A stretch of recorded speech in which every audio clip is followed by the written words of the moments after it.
Hello and welcome to the Recruitment Coverage Show. This is your host, Ketan Gajjar, and I'm happy to be joined today by Joshua Prince. Joshua is the director at Eastwood Investment Group. Joshua, welcome to the show. Thank you. Thanks for having me, Ketan. Pleasure. Joshua, can you tell us a bit about yourself and your journey in the real estate and recruiting industry? Sure. I've been working in the real estate industry on and off for almost 20 years, and actually even longer if I include working while I was still at school on a Saturday at an estate agent. And I've started in commercial property, focusing on acquiring land that could be redeveloped for either residential or commercial. I did that for quite some time until we had the banking crisis around 2008. I got made redundant. I'd worked in real estate for a little bit longer for myself before jumping over into a family business, into recruitment, where we met. And I worked at that business in the recruitment sector for around 7 or so years, where I learned lots of skills in and across the recruitment business as a whole, not just the sales part, which also included some elements of real estate and M&A, before jumping back over into real estate in 2016 and setting up my now business, which is called Eastwood. And we at Eastwood focus again on acquiring land throughout the UK where we can add value, predominantly through getting planning permission or through asset management, and through development. But the skills in what I've found, the skills in both sectors, real estate and recruitment, there's a lot of crossover. So sorry for rambling, but hopefully that makes sense. Oh, totally. And that was my next question, real estate and recruitment. So what skills, did you find in terms of the crossover? There's huge crossover. I mean, at the lower levels of recruitment, where you're doing permanent recruitment, is very similar to doing sales of real estate, and temporary recruitment is very similar skills needed to do lettings or rentals in real estate. But obviously, from a business perspective, the other elements of running a business are the same: operations, marketing, technology and infrastructure, human resources, um, all the legalities, is very, very similar. So there's a lot of crossover. When I worked in recruitment, I moved away from doing the day-to-day sales into an operational role, where I was acquiring office space to set up new regional offices.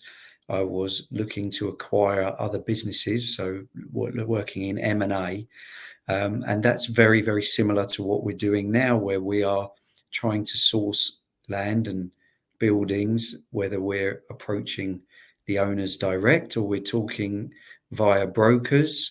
The skills, the process is very, very similar.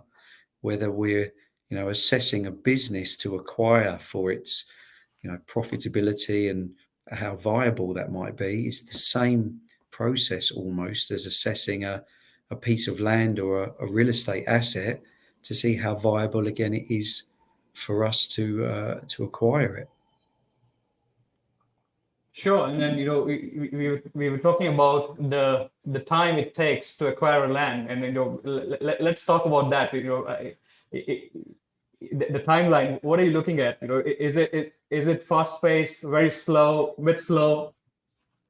It's very slow. I would say it's very similar to doing like a contingent search for permanent recruitment. I'll try and sort of link things back to recruitment for your Sure. audience. So we have a search criteria, right? We're not looking for a client. Typically, we're looking for ourselves, although we do work with operator and investor clients. We go and undertake a search, and that takes time. And even if we go and find a potential asset today, which would be the same as a potential candidate, it might take us many months of trying to court the landowner, the agent, waiting for the right time to be able to prepare an offer and undertake our due diligence to be able to put our proposal forwards. That could take months. Often we might not be the highest bidder. It will be on, it will be off, it will go hot and cold until eventually we hope to get a proposal accepted. And then we go to the next stage of due diligence, which would be like going through, an interview round process. And then we've still got to satisfy all the rest of the due diligence, make sure we can get the funding. So has the funding been approved for the role or for us for the acquisition?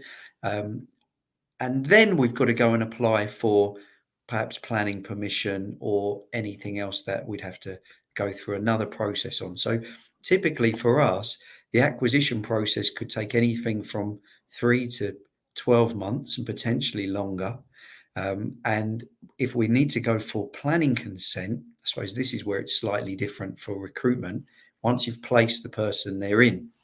For us, if we need to go for planning consent, that could take between 18 to 36 months or longer, depending on the complexities of the asset. The challenge we face here is existing asset landowners, they're not aware typically of the complexities. They think it's a very simple and quick process. So we have to go through an educational process with them to try and show them why it's taking such a long time, because ideally we want to try and buy our assets subject to getting that planning permission in place to be sure. Sure. And then, when it comes to the roles and responsibilities, in this entire process, what kind of individuals and professionals are involved, from stage to stage perspective? Well, it ends up being quite a large team of professionals that can be involved, anything from agents and brokers that are sourcing the opportunities. Then we'll have architects and planning consultants that are reviewing them. And then there's more technical consultants that would come on for specific elements, for example, transport, ecology, noise, acoustics. Could be a structural engineer getting involved. You need ground investigations. You might have to do different types of surveys that might focus on specific animals, birds, bats, badgers, for example, or a whole huge array of surveys and support is needed. So you end up having a very, very large professional team. And I'm focused more so on getting planning. Once you then move on to the development side and the execution of the planning, there's another huge team again that gets involved of, construction consultants, contractors, all different, a whole host of different people. And that's not including anyone that might be supporting the finance or the legal side.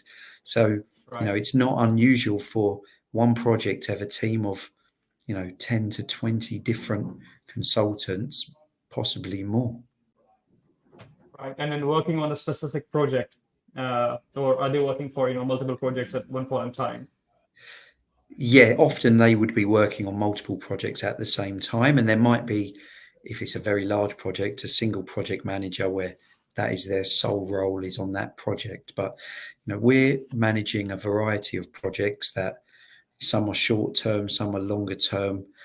So we've probably got at least a dozen or so projects on at any one time at different stages. Wow. And then has technology sort of changed, impacted the timelines, compared to sort of a decade back and now, coming to the PropTech? Yeah. Sorry, go on. Finish your Yeah. sentence. So yeah, that was the question. Sorry. So yes, every stage of the process has potentially got some kind of technological application available that would help improve that part of the process. And we recently went through an exercise where we mapped out our entire business process through the different stages of sourcing, analyzing, negotiating, due diligence, managing the projects, etc., etc. And I say that there's a tool out there for helping you source opportunities. There's another one out there for appraising the opportunities and assessing its viability. There'll be another tool out there for liaising with the project team. You might need to go and raise finance. There'll be another tool out there that help you fill out all the bits and pieces, and it will go out and help you arrange finance in a very efficient way. And some tools we've adopted into our business. Other areas or functions, we've kept it quite traditional. But there's a huge variety of products out there. And I'm only talking about products for planning and development. Real estate as a whole has so many different segments, from commercial valuations to rentals, estate agency, sales, commercial versus residential, corporate versus sort of consumer, and every element of every part of the market will have a technical offering, some kind of software that you could attribute to it to help you improve it, to make it faster, to make it more efficient. It's fascinating to see the amount of options that are available on the market. Certainly. And then, you mentioned about the timelines. So do you see, PropTech changing those timelines, from 3 months to 12 months and beyond? And do you see, obviously those timelines coming down in the following years to come?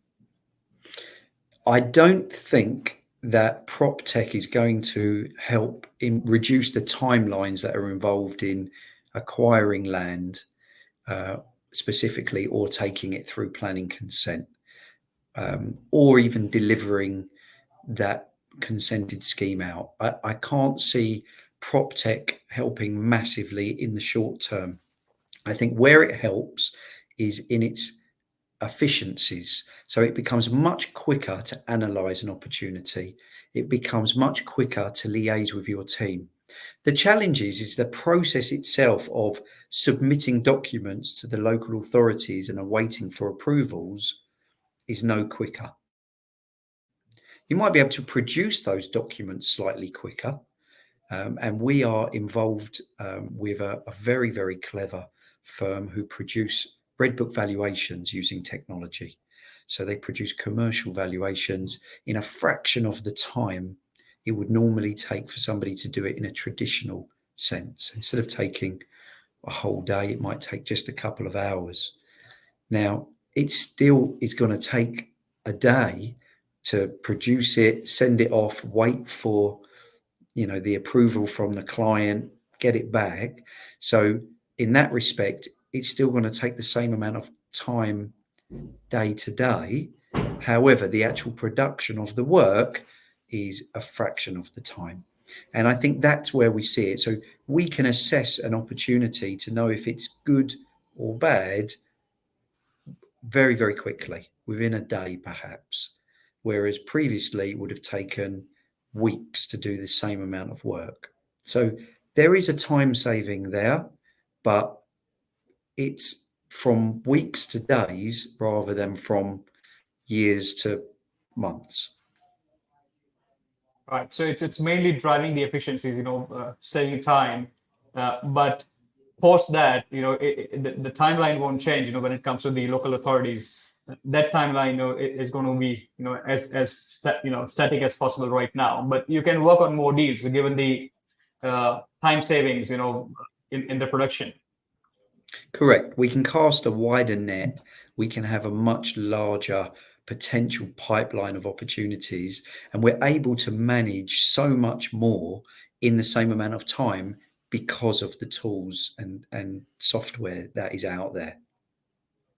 Sure. So let's talk about, you mentioned about, a team of 10 to 20 on a respective project. So when it comes to recruiting, those professionals, how easy and difficult it is, especially from, with your background in recruiting and real estate, knowing, obviously the challenges involved in the entire process. So Yeah.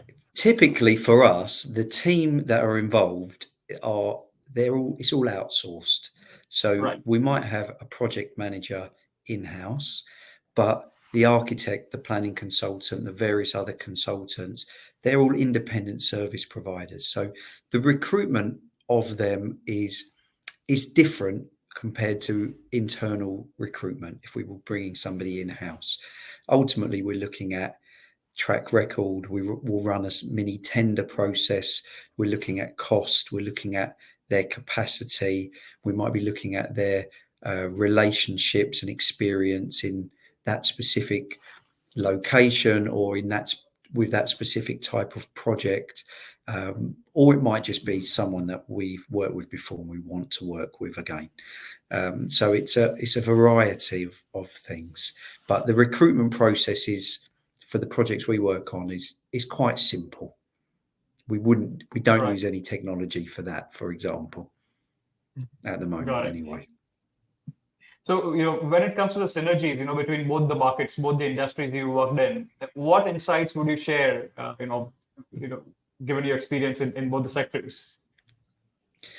I think the common ground with both the sectors and with business in general, especially in today's economic environment, is cash flow. So, doing consultancy or having some kind of management related income, when I say management, property, regular income that comes in and you're being paid in the way you would for temporary or contract recruitment. You're getting paid regularly.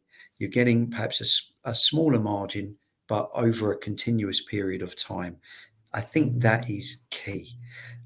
Where it becomes difficult is when you're solely focused on larger contingent, say, permanent recruitment or larger sales where you're not getting regular cash flow. And that can put increased pressure on a business. So I'm trying to keep this clear, and I'm just sort of thinking, permanent versus temporary recruitment where you're selling, where all your income relies on a sale versus income from rentals or some kind of consultancy type fee. And I think it's about having that balance.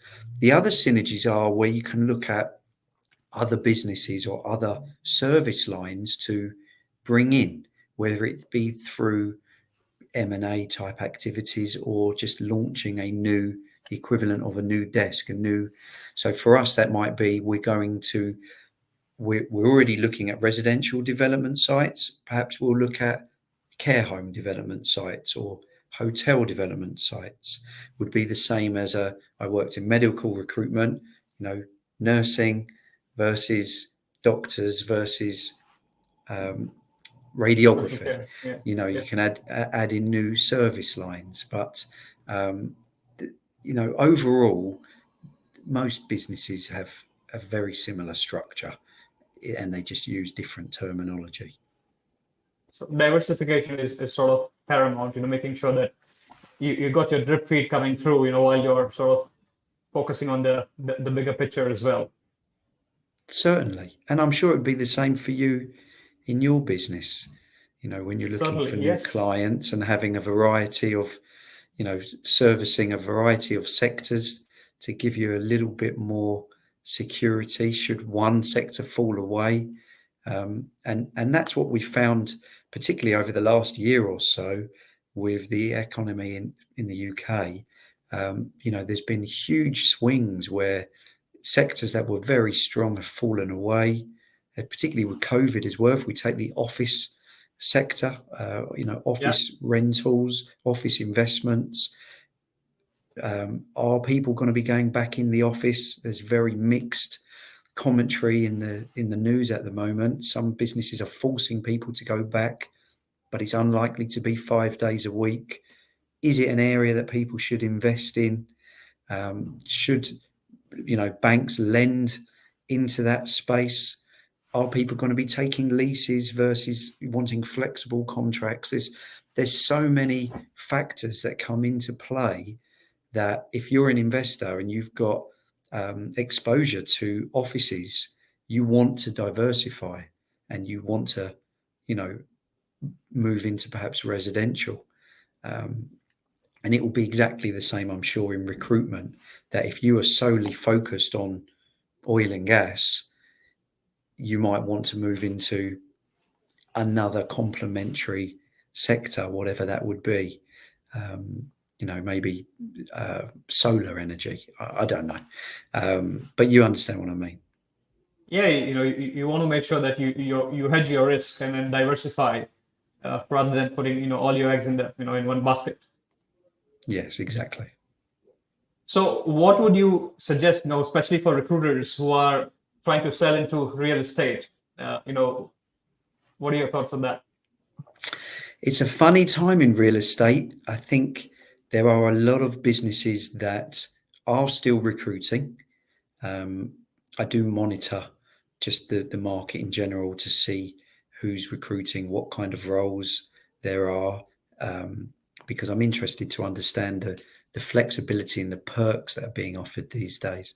So there's definitely firms out there that are recruiting, but I think there are a lot of firms out there that are really struggling. We've seen a lot of particularly larger construction companies fold recently, and I'm sure that there will be more businesses that will go under, over the next 6-12 months, especially those that have got a lot of finance behind them and can't, manage those liabilities.